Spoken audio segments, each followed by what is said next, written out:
All right, let's move on to Tesla Battery Day, failing to get investors charged up. Stock down, some 5% pre-market. That despite Tuesday's big promises about a super-fast Model S and dramatic battery and manufacturing improvements over the coming years. Tasha Keeney is analyst with global asset manager ARK Invest and joins us now. Tasha, I mean, really, I think investors are already charged up this year with the stocks up almost 400%, so we'll skip that part. What was most revealing about what you heard yesterday from Elon Musk and crew? Well, I think that the key takeaway here is, you mentioned the $25,000 car. Tesla is reducing battery costs by 50%, increasing range by over 50%, and reducing investment, so the cost to build factories by 70%. I mean, if you're a traditional automaker, you must be so scared right now. I mean, you're trying to save your core business in the pandemic. And on top of that, you're trying to build an electric autonomous vehicle. And really, none of them have successfully done that, especially on the EV front. Also, if you are building an electric vehicle, a lot of automakers are actually using a different form factor of battery than Tesla. So they couldn't even try to copy Tesla if they wanted to. They'd actually just have to start with a whole new battery platform. But on top of that, I think it's just going to take, at this point with Tesla's patents that they have on this new cell structure and architecture, I think that it could be sort of a lifetime advantage that they have over the auto industry. I mean, I think it'll be massively difficult to catch them. I mean, these numbers are huge. 50% reduction in cost per kilowatt hour, 50% increase in range, as you said, and nearly 70% reduction in investment per gigawatt hour. I want to pick you up on what you just said there, because in the past we've discussed this. You've said, look, Tesla's battery technology is, 4 years ahead of the competitors. Are you now saying if, and I'm putting a big emphasis on if, they can achieve this, then that lead would be insurmountable? I think that's exactly what this means. And the cheaper car, is also another point in that bucket, right? Because now if you want to match Tesla on price and performance, how are you going to do that? Their cars are getting even cheaper. They're breaking into other customer segments. So really, I think their market share should be a lot greater coming out of this announcement. Their future market share should be greater coming out of this announcement too. Because of that cheaper model. And I mean, traditional autos are really just wasting their time on things like fuel cells, which we know is a much less efficient technology, doesn't make sense from an infrastructure perspective. So they really haven't even gotten their ducks in a row yet on batteries, and now Tesla's just running away from them. It's quite fascinating, isn't it, if we're talking about a $25,000 entry point? And actually, they were saying a fully autonomous Tesla, but we'll skip that bit because I know you get very excited about their advances in autonomous technology and their data collection too, because if you look on the lifetime basis of an electric vehicle, it works out cheaper, but it's the entry point, the relative height or the greater cost that's difficulty for many people here. If you can bring those kind of costs down, then there's a double whammy here too. But this is all about the future, and I think that's what investors are focusing on today. It looks great, but can they achieve it, Tasha? Why should we believe that they can? Well, I think Tesla's sort of already achieved the impossible, and we know that they're the leader in batteries. And if you think of where are battery breakthroughs happening, if they're happening in the lab in these research centers that are outside the company, where's the first place you want to market your new invention? It's going to be Tesla. So I think that on top of their own internal work, they're likely seeing the most cutting edge research coming at them from every other place in the world. I mean, Elon Musk has said, if you can build a better battery, show it to us. So I think that it's sort of an easy case to make that if anyone can do this, it's Tesla. I love that idea. And they're yes, a magnet. yes, a magnet for all those that have some kind of groundbreaking potential technology. They go to Elon Musk and Tesla first. Tell me why you're excited about the autonomous opportunities again here, because I know it comes down to the data that they're already collecting and, again, an advantage that you think they have. Yes, well, one incremental update that we heard last night. Well, first of all, it's notable that this is Battery Day, and Elon Musk mentioned autonomous technology a number of times. I mean, this is clearly so important to them, and they know that. And it makes sense to us because we see this as the next largest opportunity in the auto industry. It's going to completely change the way you look at an auto company if they pull off autonomous technology. They're basically going to have software as a service like margins. But last night we heard, so Tesla has been working on this update to autopilot for some time that basically combines two of the steps that you need in the process to make an autonomous car successfully drive. In doing so, they get an order of magnitude improvement in the efficiency and sort of the processing that you can do in autopilot. So that seems to say that, you know, this autonomous lead that they have over other automakers is again going to be accelerated by this new thing that they're building, which is this rewrite of their neural net. So Musk said that would come out in full production in the next month. So that's another really exciting development that I think is likely going to be overlooked. Tasha, I'm going to get shouted at for asking this because we have about 5 seconds, but I know it's a long-term price target. Post-stock split, what number should we be focusing on for Mark Invest? So we're working on updated research. Look out for that. But our published price target right now, if you account for the stock split, would be about $1,400 per share. $1,400. Yes, and so that's really taking into account the electric and the autonomous opportunity. You have to value this company like a technology company that it is. Yeah, I know. This is not a car maker in your view. Okay, Tasha Keeney, just a car maker. Tasha Keeney, analyst with ARK Invest. Great to have you with us, as always. And so what we're going to see now is that the stock is going to become part of the S&P 500. It is the leading edge when it comes to electrification and decarbonization. And here's the thing, Andrew, what the bulls will get right and what the bears will ignore from here is that this is no longer about cars. That's the first wave of growth. And I think people are pricing in an evisceration of traditional autos. This enormous shift can be seen in this very simple graph. The global car market year to date is down 23%, whilst Tesla is up 25% year to date. It really says it all.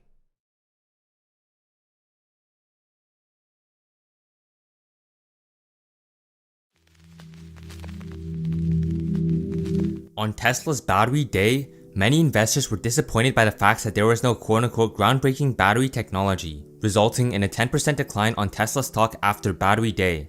Yet while many investors were disappointed, they missed the entire point of the presentation. Elon Musk doesn't have the time to present Tesla's technology in a hyped up way that appeals to the majority of the audience. After all, there's no reason to. As Elon likes to say, advertising is the last priority for Tesla, and the first priority is to make a product that sells itself. My premise is never to try to convince people why they should invest in Tesla. Sell your stock. I don't care. Tesla could have made a hyped up presentation like Lucid Motors, an up-and-coming electric vehicle manufacturer, but that's not the point of the presentation. Elon Musk even stated himself that I wasn't trying to convince people that much. The results will speak for themselves. As famous engineer Sandy Munro says, Tesla always lies. They always underestimate and present without much excitement, and battery day is no different. In this video, I'm going to go over how Tesla lied and why you should be very excited at the results we saw at Tesla's battery day. Welcome to Kaz Gains Academy. If you're new to the channel, please consider subscribing for more content like this, and let's get right into it.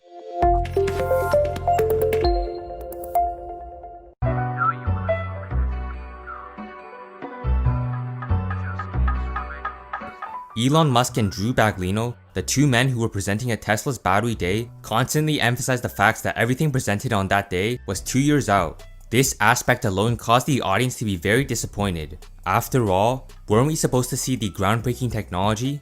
Well, the answer to that question is yes. The press coverage of this event was sad. Okay, tell me why. Most of the press takeaway was No battery. a sad reflection of their understanding, really. When Lucid Motors, an up-and-coming electric vehicle manufacturer, revealed their new vehicle, the Lucid Air, everyone was shocked at how fantastic Lucid's prototype vehicle was. Now, this is not to bash Lucid at all, but prototypes are the easiest part in creating EVs. We've seen electric vehicle manufacturers like Faraday Future and Volkswagen create enticing prototypes but fail to scale up manufacturing.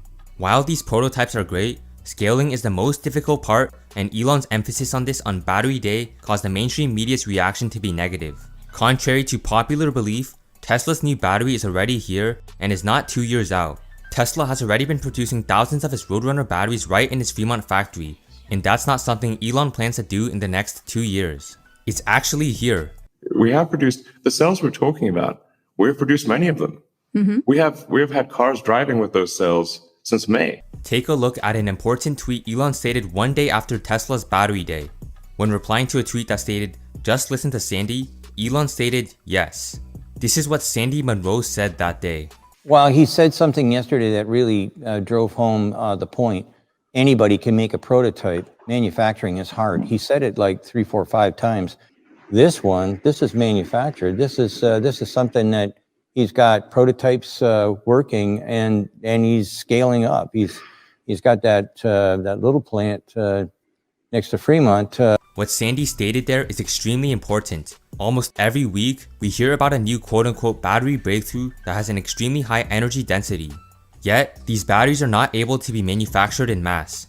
Tesla's pilot production line in its Fremont factory has an estimated output of 92,800 megawatt hours per year. This is equal to 92.8 gigawatt hours, almost 3 times larger than the output of Tesla's Gigafactory 1. This is what Elon Musk meant by Terra is the new Giga. The fact that Tesla's pilot production line is able to efficiently manufacture over 3 times more batteries than the Gigafactory 1 is astonishing. I really can't emphasize this enough. Tesla's prototype line is literally manufacturing 3 times more batteries than the Gigafactory 1. Of course, the prototype isn't actually that small of a space, as the Roadrunner facility has a footprint of over 157,000 square feet. On the other hand, Tesla's Gigafactory 1 has a footprint of 1.9 million square feet, over 10 times larger than the Roadrunner facility while manufacturing less battery capacity. This puts Tesla on track to manufacture millions of Cybertrucks in its Texas Terrafactory. With less space, the Texas Terrafactory will be manufacturing 10 times more battery capacity than the Gigafactory 1. Elon Musk didn't sound very excited when he presented the breakthrough, and that's why the reaction between Wall Street and Tesla followers is so drastically different. Essentially, what this translates to, based on what we know today, is about a 75% reduction in the investment per kilowatt hour, or gigawatt hour. It's just basically 4 times better than the current state of the art to the best of our knowledge. Elon Musk was casually rambling these absolute game-changing numbers like it was nothing. Tesla's Texas Gigafactory is 4 times cheaper and produces 10 times the output. That's revolutionary from a marginal standpoint.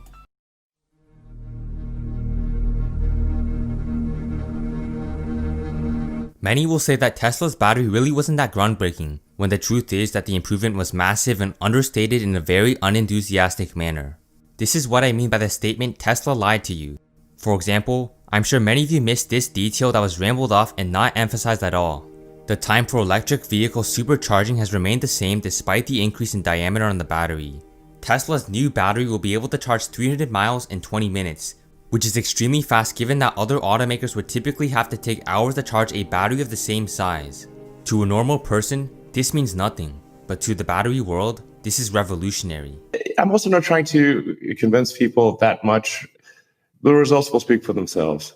Additionally, another factor that wasn't presented that enthusiastically, but should have been, was the range increase. The Plaid Model S has a 520-mile range, but that's not the part that you should be looking at. A factor that many aren't realizing is that the Plaid Model S is not designed to have a long range. Performance vehicles are designed to have a faster acceleration, not range. For example, the Tesla Model 3 Performance version has a driving range of 299 miles, whereas the long-range version, despite costing $8,000 less, has a driving range of 322 miles. Contrary to what the majority of the audience was looking at, the exact number we need to look at is the 54% range increase that was shown on battery day.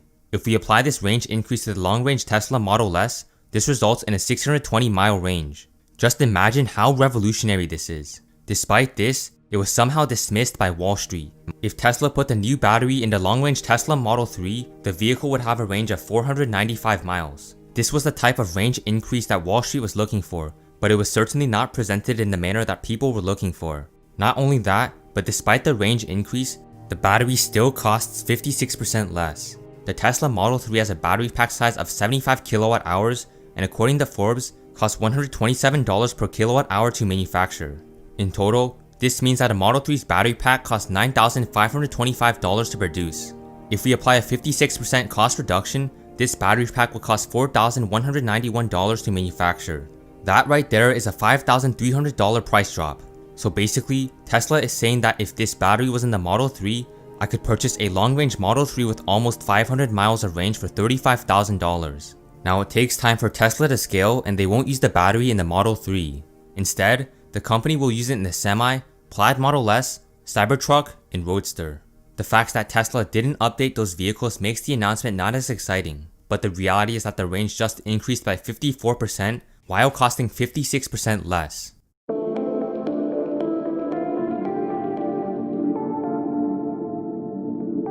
Many will say that Tesla's battery day did not go above and beyond. There were no shocking announcements. The truth is, however, that Tesla made a shocking announcement that was subtle but revolutionary. The announcement that I'm talking about is Tesla's plan to vertically integrate into lithium mining. For the average Joe, this sounds extremely boring. However, Tesla's move to get into mining was not one that was made out of ignorance. Elon Musk and Tesla's team have found a new and more efficient way to mine lithium, one that nobody has ever done before. This isn't something that will happen 5 years from now. This is something that is happening right now. Tesla has purchased over 10,000 acres of land in Nevada to execute its new sulfate-free mining procedure. This will decrease lithium costs by roughly 33%. Of course, this wasn't announced that enthusiastically, because Elon's goal is not to advertise, but rather to manufacture an enticing product. But it is important to say, like, okay, what is the smartest way to take the ore and extract the lithium and do so in an environmentally friendly way?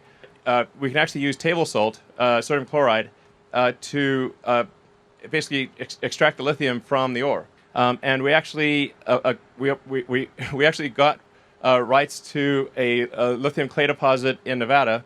Over 10,000 acres. Over 10,000 acres. Tesla's entrance into lithium mining is a warning to other mining companies that if they don't mine enough material, then Tesla will enter the business and disrupt them. This is not something to overlook. It is a key factor that will drive negotiations with mining companies in the future. This consequently lowers the cost to manufacture batteries. One of the things that professors will tell you at business school is that the power to bargain is one of the 5 key forces in a successful business. Tesla's entrance into mining is an important part of increasing Tesla's power to bargain.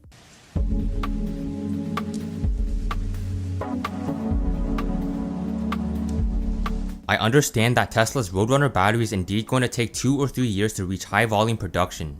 Yet the importance of Tesla's battery should not be focused on just ramping up the existing chemistry. Tesla's rapid rate of improvement with the use of new chemistries was a shocker. As I covered earlier, the range, charging times, and acceleration times have accelerated by a substantial amount. But that isn't where the true potential lies. As many of you know, Panasonic has estimated that the energy density of their batteries will increase 20% in the next 5 years. The Panasonic CEO was flaunting this dramatic rate of improvement as if increasing energy density by 4% per year was revolutionary. Tesla's new trajectory on the cost of batteries has completely obliterated Panasonic's goal. Wall Street may be short-sighted when it comes to the improvements, but as long-term investors, we should see this as a game-changing reversal in battery cost declines. However, cost declines go far beyond competing with other EV companies. These declines represent the end of the internal combustion engine. Imagine being able to purchase a $25,000 EV with 300 miles of range right now. This is what we are talking about long term. What this enables us to do is achieve a new trajectory in the reduction of cell cost. And now, to be clear, it will take us probably a year to 18 months to start realizing these advantages, and probably to fully realize the advantages, probably it's about 3 years or thereabouts. So, what tends to happen as companies get bigger is things tend to slow down. Actually, they're going to speed up. Overall, Tesla's battery day was not presented exuberantly. But if we take an objective look at what was announced and not how it was announced, we can clearly see how groundbreaking Tesla's battery day was. Also, keep this in mind, Tesla lies. But unlike some companies out there, in a positive manner. I'll tell you one thing that I found out. Tesla lies. You probably don't believe this, but Tesla lies. They understate continuously. We've been doing testing and whatnot. And they say, oh yeah, we're using this. And then we go over with our little spectrometer and go, beep. Oh no, it ain't. That is super deluxe stuff. I mean, they understate a lot. Let me know what you think about Tesla's battery day.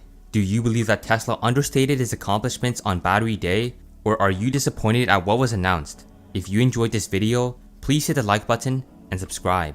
And I'll see you in the next one.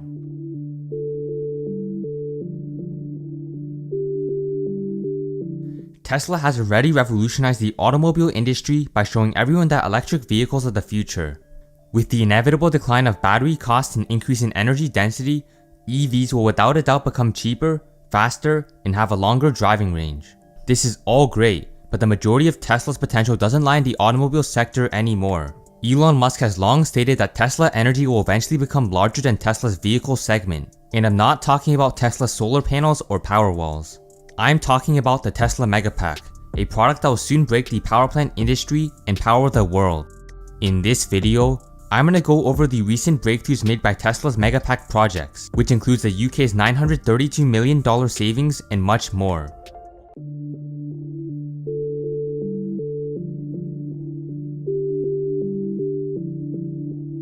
Some of you may not be very familiar with the Megapack, and rightfully so. The Megapack is not available for people like you and I.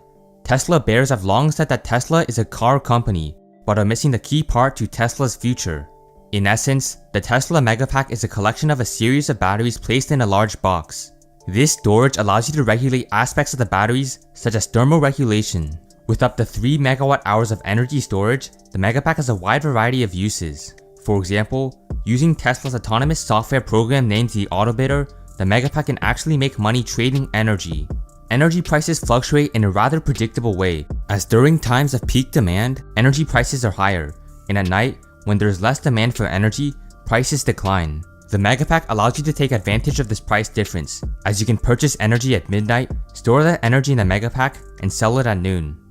Essentially, this means that the Tesla Megapack is buying low and selling high with energy. However, the use of buying low and selling high with energy goes far beyond money. During the day, demand often exceeds the amount of energy power plants can produce. This is where peaker power plants come into play. Peaker power plants are highly inefficient power plants that are focused on generating energy during times of high demand. Built to only run a few hours a day at maximum, peaker plants release a high amount of nitrogen oxide in order to maximize profits. Over the past decade, New York City alone has spent $4.5 billion on peaker power plants, which according to studies, account for over 10% of nitrogen oxide emissions. By selling energy during peak hours, the Megapack lessens the need for peaker power plants and will eventually make it go obsolete. In addition to reselling energy, the Tesla Megapack also allows cities to continue to run during power outages. This, as you can probably guess, makes even more money. During times of power outages, energy prices skyrocket, allowing the Megapack to generate a boatload full of money.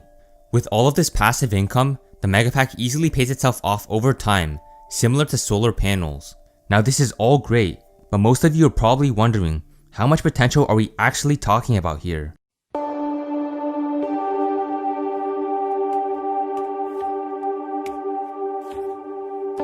Lux Research, a well-known research firm located in New York City, released a research report on the stationary storage market in 2019. What they ended up estimating was that by 2035, the market size and revenue per year would become $111 billion.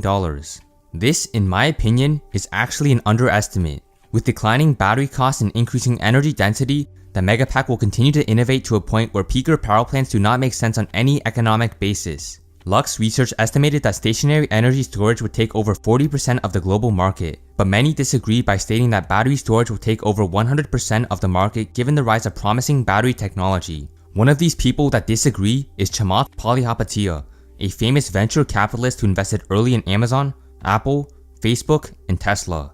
When Chamath invested early in Tesla, he saw the eventual acceleration of electric vehicles. Recently, when he went on CNBC, he explained that the potential in EVs is not the market to focus on anymore.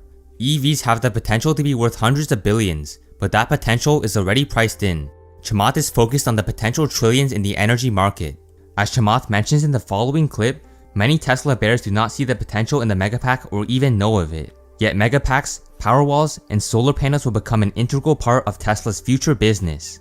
And so what we're going to see now is that the stock is going to become part of the S&P 500.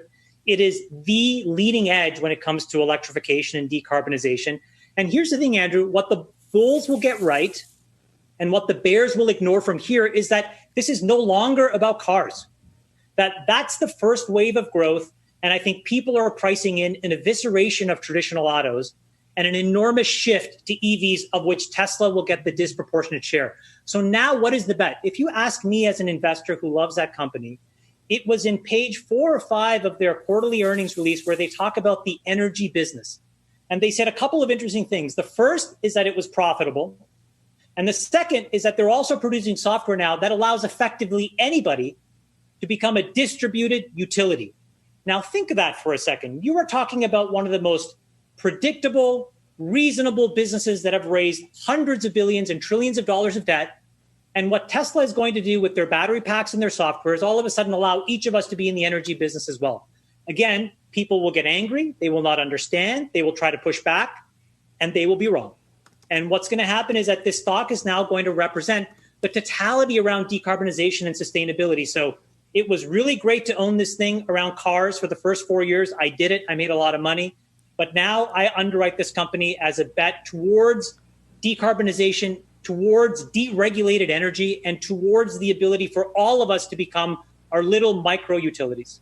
Chamath sees the potential in energy as greater than that of electric vehicles, and these claims are not baseless. As we'll soon cover, utility companies have been spending billions of dollars on megapacks, and most recently, the megapack actually made a profit. What is that market worth, Chamath? I mean, I ask this because since the end of March, we've seen Tesla add about $200 billion in market cap. So the question is, how much of that was captured in that run, and how much more is there on the energy side of things? And I'm glad you picked up on that, because I think it was the second thing that Elon Musk said off the top of the conference call. He talked about that business, which really shows you where it is positioned in his mind when it comes to the growth of this company. I mean, to your point, and by the way you frame it is exactly correctly. He has been consistently giving us the trail of breadcrumbs to understand this business. He had a quote unquote secret plan that he published on the web. Then he updated that secret plan and published it yet again. So all you had to do was just read it and put together a reasonable 1 or 2 pager to underwrite the investment. And, that's basically what I did. I try to force myself in these big decisions to simplify things versus complexify them. And he told you, by the way, in this earnings release, the next big push is going to be around energy and energy deregulation. So what is that worth? Melissa, this is worth trillions of dollars. And the reason is because if you look at the debt stacks and the earnings potential and the regulatory framework that has allowed local utilities to thrive, it is measured in hundreds of billions and trillions of dollars. And if individuals can get the solar panels, buy the battery packs, and get essentially free software or low-cost software that allow us to collect the sun's energy and redirect it back into the grid, what you're going to see are utilities basically go upside down. And that was the class of debt that people would have told you is completely the safest, and basically would be, guaranteed yield ad infinitum. And I think in the next 20 years, you're going to see examples where that's not the case. Now, let's take a look at the recent results of Tesla's Megapack deals to give you a sense of how large we are talking about here. Tesla's Megapack sales have increased substantially over the past quarter. For example, Tesla recently secured a deal with Switch Energy and got a deal in Ventura, California worth about $200 million. Now, these recent deals may sound quite small, but Tesla has shown the potential for much larger partnerships. Back in late 2017, the Australia Energy Market Operator, also known as AEMO, purchased $66 million worth of Tesla Power Packs, a smaller version of the Megapack, as a test run. In under 1 year, the AEMO reported profits of $17 million, leaving an estimated payoff rate of 4 years. Because of how successful the Power Packs were, Australia has expanded that system to become the world's largest lithium-ion battery system and already has entered Phase 3, where Tesla will be powering 50,000 homes through solar panels, Powerwalls, and Megapacks. In addition to Australia, PG&E has announced that construction has started for its new Megapack project that will cost up to $384 million. According to PG&E's calculations, this will save around $100 million in the next 20 years. Countless other companies and governments have sealed a partnership with Tesla for Megapacks, including the UK, Northvolt, St. John Energy, Hawaiian Electric, Santa Barbara, and many more. While these deals are worth billions of dollars, the true potential is in the hundreds of billions, if not trillions. For the most part, many of these utility companies and governments are testing out the Megapack before purchasing more. As we saw with Australia, the results were shocking, and as more and more governments and utility companies realize the potential, more utility companies will go all in on the Megapack. Ultimately, the end goal will be to disrupt power plants. Solar's inevitable cost declines and increase in efficiency will eventually make it so economically appealing that utility companies will have no choice but to switch to solar or die off. In addition, The Megapack will also become a key portion of vertically integrating into the entire energy process, as it will replace peaker power plants and other forms of energy storage.